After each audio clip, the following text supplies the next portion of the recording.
पंजाब के बजट इजलास से पहले हुकूमत और अपोजिशन के दरमियान मुआहिदा, PTI कारकुनों और रहनुमाओं पर दर्ज मुकदमात वापस लिए जाएंगे।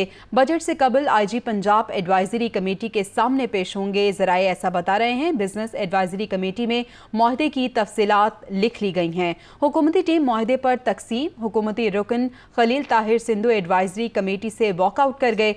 मज़ीद तफसीलात जान लेते हैं। हसन रजा हमारे साथ मौजूद हैं। हसन, बताइएगा क्या हुआ एडवाइजरी कमेटी के इजलास में? देखिए, पंजाब असम्बली के इजलास से कबल पहले बिजनेस एडवाइजरी का हंगामी इजलास तलब किया गया, जिसमें पहले तो मुस्लिम लीग नून के जो है वो मेंबरान की फहरिस्त मांगी गई थी स्पीकर पंजाब असम्बली की जानिब से, लेकिन वो मुस्तरद करने के बाद दोबारा नाम भिजवाए गए।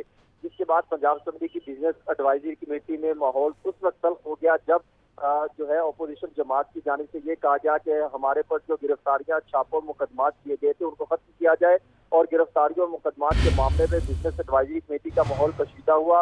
हुकूमत और अपोजिशन अराकीन जो है वो आमने सामने आ गए। मलिक अहमद खान और मियां असलम इकबाल के दरमियान सख्त सलामी हुई, और जिस पर मियां असलम इकबाल ने कहा हमारे घर पुलिस कैसे दाखिल हुई, घरों में दीवारें फैलाकर पुलिस कैसे दाखिल हो सकती है, क्या हमारे नैब के केसेस हैं? जिस पर मलिक अहमद खान ने कहा 3.5 साल हमने भी यही बर्दाश्त किया था, और बिजनेस एडवाइजरी कमेटी में अरकान ऊंची आवाज से आमने सामने एक दूसरे पर जो है वो इल्जामात लगाते रहे। चौधरी परवेज लाई ने क्या कहा कि क्या IG असम्बली फ्लोर पर तमाम इंतकामी कार्रवाइयों पर माफी मांगेगा, जिस पर मलिक अहमद खान ने कहा 1 मिनट से मिन्नत कर रहा हूं, आप जो है वो मामला को समझने की कोशिश करें।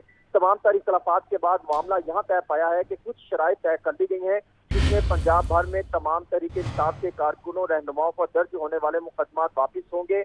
बजट से कबल IG पंजाब एडवाइजरी कमेटी के सामने पेश होंगे, और असम्बली स्टाफ पर दर्ज मुकदमात वापस लिए जाएंगे। ये हुकूमती कमेटी मुआहदे पर फिलहाल तकसीम होती दिखाई दे रही है, जबकि हुकूमती अरकान इस पर जो है खलील ताहिर सिंधु और दीगर एहतजाजन एडवाइजरी कमेटी से वॉकआउट करके मलक जो है अभी मेरी बात हुई जिसमें मियां महमूद रशीद और दीगर अफराद शामिल थे, उनका ये कहना है कि जब तक ये मुतालबा तस्लीम नहीं होते उस वक्त तक इजलास शुरू नहीं हो सकता। जबकि ख्वाजा सलमान रफीक और जो राना मशहूर अहमद, उनका ये कहना है कि कुछ मुआहदा तय पा चुके हैं और अभी दस्तखत दोनों तरफ से होना बाकी है, जिसके बाद ही मामला शुरू होंगे। अब फिलहाल एडवाइजरी कमेटी का इजलास खत्म हो चुका है, और जो अपोजिशन है उनकी पार्लिमानी कमेटी का इजलास शुरू है, उसके बाद ही कहीं जाकर जो है पंजाब असम्बली का इजलास शुरू हो सकेगा। बहुत शुक्रिया हसन रजा तफसीलन अपडेट करने के लिए।